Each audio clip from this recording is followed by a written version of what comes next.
सगळ्या गावकऱ्यांच्या साक्षीनं ग्रामदेवतेच्या मंदिरात बबननं त्या दोघांचं लग्न लावून दिलं. विजयचा आणि विद्याचा संसार सुरू झाला. वाटलं होतं की आता सगळं सुरळीत होईल, पण कुणाची तरी नजर लागलीच. अहो ऐका ना, मी काय म्हणते. एक मिनिट. अहो ऐका ना. अहो काय ग सगळा हिशोब चुकवला पुन्हा माझा. तो पुन्हा करा. जरा सुनबाई उठली का बघा ना. अहो अगं आराम करू दे तिला. अख्खा दिवस पडला इथे. अहो हम्म. दुपार झाली, काय दिवस पडलाय. जा ना, बघा ना जरा. काय कामाला. Good morning. Good morning. Good afternoon सुनबाई. Good afternoon. झाली का झोप? हो, विजय कुठे? अगं तो तालुक्याला गेलाय अण्णांबरोबर. ठीक आहे. आंघोळ झाली तुझी? नाही, चहा घ्यायला चालली आहे. अगं थांब थांब. मी देते ना चहा बनवून. का? तिथे देवघर आहे ना. देवघर? नाही म्हणजे आहे स्वयंपाकघरच, पण स्वयंपाकघरात देवघर आहे ना, तिथे असं पारोशांनी जाऊ नये. बरं, मला आंघोळीला पाणी मिळेल ना गरम? हो, तू तोंड धुवून घे, तोपर्यंत मी आणते गरम पाणी. हा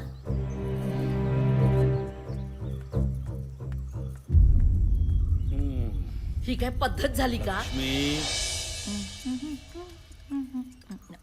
सासूबाई, मला ना हे कपडे धुवायचे होते. कामवालीबाई कधी येणार आहे?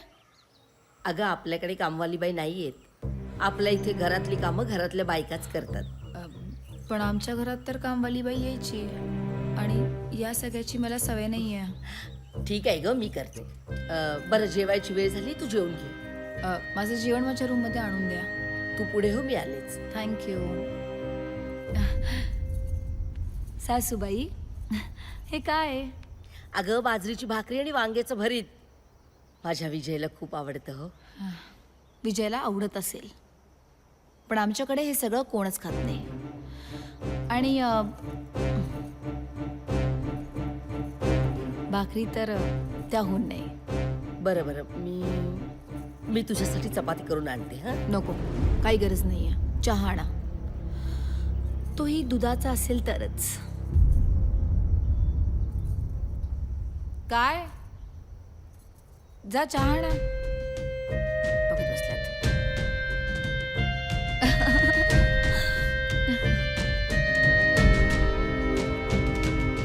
हा हे बरं आहे तुमच्या इथं. नवऱ्याला भूक लागली तिचं काय नाही. आपल्यासारखं पोराला काय पाहिजे, सुनबाईला काय पाहिजे. अरे इथं नवरा मरतोय भुकेनं, त्याचं काय नाही आपलं. हा, आम्हाला खायला द्यायची वेळेवरती.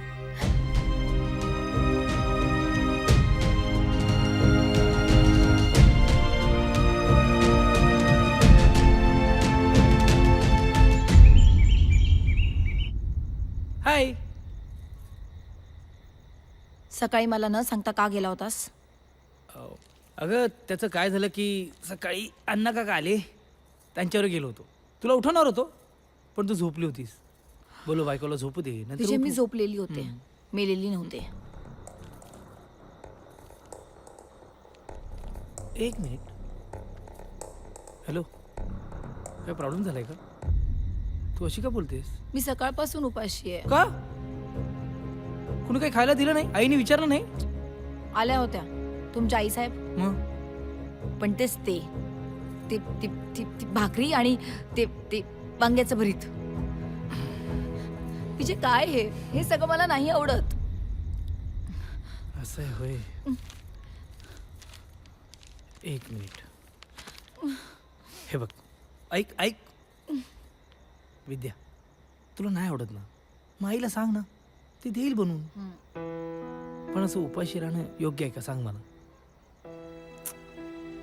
कसं माहितीये का मॅडम, आता आपलं लग्न झालं नाही का, तुम्ही आता सौ झालेल्या, ची चौकामधल्या सौ झालेल्या तुम्ही. आता आपण कॉलेजमधले नाही राहिलो ना. आता आपण लग्न केलंय, पळून जाऊन जबाबदाऱ्या आहेत. आणि तू एकदम लेडी सिंगम, धाडधाड गोळ्या घालतो तुम्हाला. मी तरी काय करू, पण थोडं समजून घ्यायला पाहिजे तू पण. विजय गुड मॉर्निंग. कुठे चाललास? अगं जरा तालुक्याला जाऊन येतो का मी. का? का म्हणजे महत्वाची मीटिंग आहे.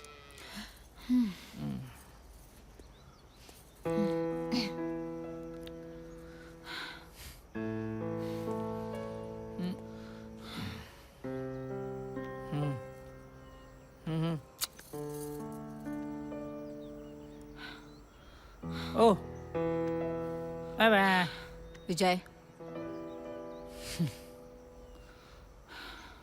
बरं सांग तेवढी का आणू खायला. काही पण आण. काय पण कुठल्या हॉटेलला मी तुम्ही सांगितलेलं बरं असतं. म्हणजे विजय मी अजिबात मस्करीच्या मूडमध्ये नाहीये.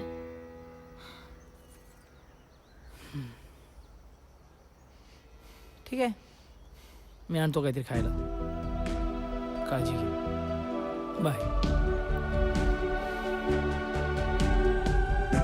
लव यू.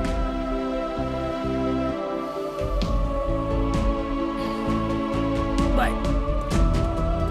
आई चल निघतो का मी.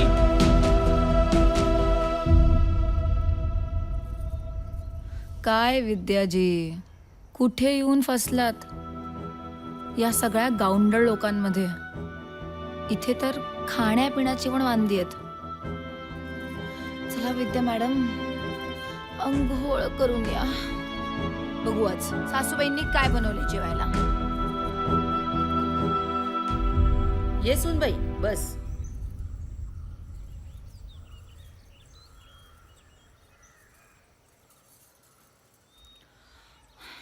अगं विजयशी बोलणं झालंय माझं. विजय मला म्हणाला तुला जे आवडेल तेच यापुढे घरात बनवायचं बघ.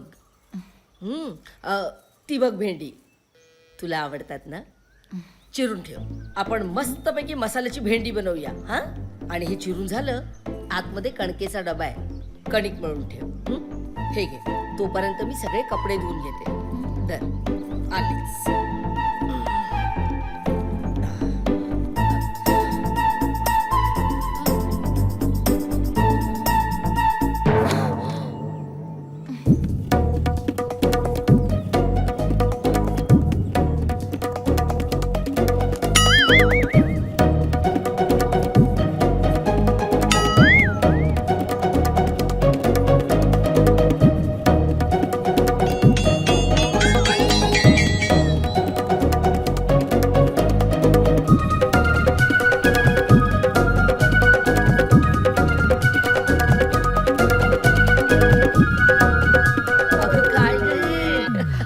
मी हे सगळं अगं भाजी सगळी खाली टाकलीयस आणि कचरा ताटात भरलायस. हे बघा हे सगळं मला जमत नाही. ठीक आहे. मग ते तेवढं चिडण्यासारखं काय आहे. मी शिकवेन तुला. मला शिकायचं नाहीये. अरे वा वांग्याची भाजी. बस. चला. हे काय विद्याने आली.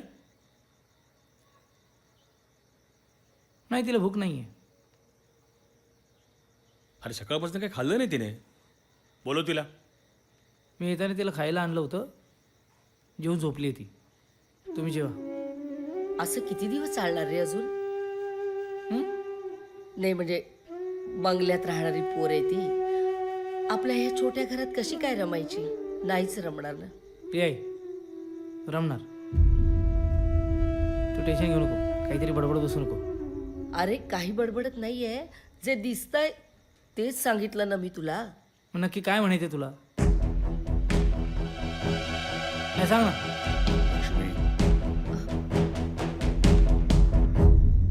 Hello madam. विजय काय एवढी रागवतीस यार. थोडी तरी ऍडजस्ट कर ना. ऍडजस्ट करू. ऍडजस्ट करून करून कंटाळा आलाय मला या सगळ्या गोष्टींचा. एक तर आवाज कमी कर. मी या सगळ्या गोष्टींची तुला जाणीव आधी करून दिली होती ना. हो दिली होती आणि मी हो सुद्धा म्हणाले होते. मग आता काय प्रॉब्लेम आहे. पण ते फक्त तुझ्यासाठी विजय.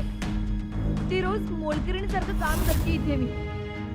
चल केलं तुझ्यासाठी. अरे पण मी नवीन आहे, ही सगळी कामं मला नाही जमत, त्यामुळे थोडाफार चुका होतील माझ्याकडनं. हे सगळं त्यांना माहिती असून सुद्धा त्या माझ्यावर रागवतात. का विजय, का? बर ते सगळं जाऊ दे. कमीत कमी दिवसातून एक वेळेला तरी मला माझ्या मनासारखं जेवण तरी मिळू दे. अगं पण काय करू मी विजय, सांग. हळू बोल ना आधी. माझे आई बाबा ह्या संस्कृतीत वाढलेत यार. त्यांना आपण लगेच नाही बदलू शकत ना. आणि हे बघ, भाकर तुकडा खाणारे माझे आई बाबा पिझ्झा बर्गर कुठून आणून देणार तुला? हो का? जसं काय मी रोज मागते त्यांच्याकडे. मग तू ओरडते कशाला? का नको ओरडू मी? गप्प बसा. माझा आवाज बंद कर. विद्या! तू जा यार. तुझ्याशी बोलण्यात काही अर्थच नाहीये. Cut cut cut. त्या छोट्याशा गावामध्ये विद्याचं मन आता लागत नव्हतं. शहरात वाढलेली मॉडर्न विचारांची मुलगी ती आमच्या छोट्याशा खेडेगावातलं राहणीमान तिला कसं मानवणार? मग कुरबुरी सुरू झाल्या. छोट्या छोट्या कारणावरून लक्ष्मी वहिनीशी, विजयशी, बबनशी भांडणं सुरू झाली. पण ती अचानकपणे अशी का वागायला लागली? प्रेम आणि प्रॅक्टिकल आयुष्य याच्यामध्ये खूप अंतर असतं बेटा. विजयचं मात्र मधल्यामध्ये मरण सुरू झालं. कुणाचं बरोबर कुणाचं चूक हे त्याला समजेन असं झालं. एकीकडे आई वडील आणि दुसरीकडे विद्या, जिनं सगळा ऐशो आराम सोडून त्याच्याशी लग्न केलेलं. काय करावं काय करू नये हे त्याला सुचत नव्हतं. अशा ताण तणावात दिवसामागून दिवस चालले होते आणि जे घडू नये असडले एके दिवशी. अगं पोरी, आम्हाला जेवढं झेपतंय तेवढं करतोच आहोत ना आम्ही. अगं बोल की पोरी. हे बघ, जे काय मनात असेल ते बोलून टाक. मला इथे राहायचं नाही. इथे ना मला माझं आयुष्य असं थांबल्यासारखं वाटतंय. मला माझं आयुष्य स्वतंत्रपणे जगायचंय. अगं जग की, पण समाजात राहायची काही रीतभात असते का नाही? I don't care. अगं पोरी, किती त्रास करून घेते स्वतःला, हा? आणि या पोराला पण त्रास देतेस तू. काय म्हणालात? मी त्रास देतेय? मी? अहो किती खोटं बोलताय तुम्ही. विजय, विजय तुलाही वाटतंय मी त्रास देतेय? विजय बोल ना. एक मिनिट. बाबा, तिच्या सगळ्या आवडीनिवडी मी तुम्हाला सांगितल्या होत्या. तरी तुम्ही तिला परक्याची वागणूक दिली. अरे काय बोलतोस काय पोरं तू, हा? अरे आमच्या पोरीसारखी हिला परक्यासारखं बघू आम्ही. आणि तू हिचा ऐकून आम्हाला दोघांना दोषी मानतोस? वा. बाबा, मला तसं म्हणायचं नाहीये, पण किती दिवस ही कटकट चालणार आहे? अरे पोरा, आता हिला काही समजत नसल, उमगत नसल, तर हिला काही समजावून सांगितलं तर हा हिचा अपमान होतो का? अहो खूप झाली तुमची सिंपती. आधी जखम द्यायची आणि मग मलम सुद्धा लावायचं. अगं तू काय बोलतेस ते तुला तरी कळतंय का? विजय, अरे बघ ना ती कशी बोलते. आई, मला काहीच कळत नाहीये आणि आता मला वेळ लागायची पाळी येणार आहे. हे पोरा, असं नको बोलूस रे. आता बरा पुळका आलाय पोराचा. खरं काय ते सांगा ना. मी जड झालीये ना तुम्हाला. इथे एक मिनिट थांब. मी एक क्षणभर पण थांबणार नाही. विजय, एक मिनिट. अरे थांबव रे तिला. लोक काय म्हणतात? नाही, ती नाही थांबणार आहे आणि मलाही नाही वाटत हे कधी थांबेल आता. अरे असं काय बोलतोयस तू, हा? सगळे व्यवस्थित होईल पोरी. बघ, आता आम्ही अडाणी माणसं, कुठं कसं वागायचं, काय बोलायचं उमगत नाही. बाबा. पण मी लक्ष्मी, तू आता हिला काय बोलायचं नाही आधीच सांगतोय तुला. हा? अरे आम्हाला संधी दे, पण तू सोडून जाऊ नको रे आम्हाला. बाबा ऐका ना. अरे ऐका ना, एकटे पडू आम्ही. बाबा, इथे घरात कोण बाबा राहा? ऐका. ओ बाबा,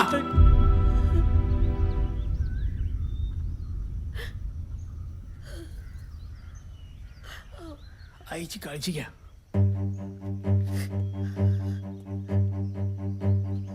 तुमची पण काळजी घ्या. येतो. चल विजय. अहो, त्याला थांबवा ना. अहो, तो गेला विजय. सोन्या.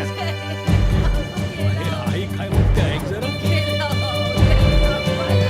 विजय.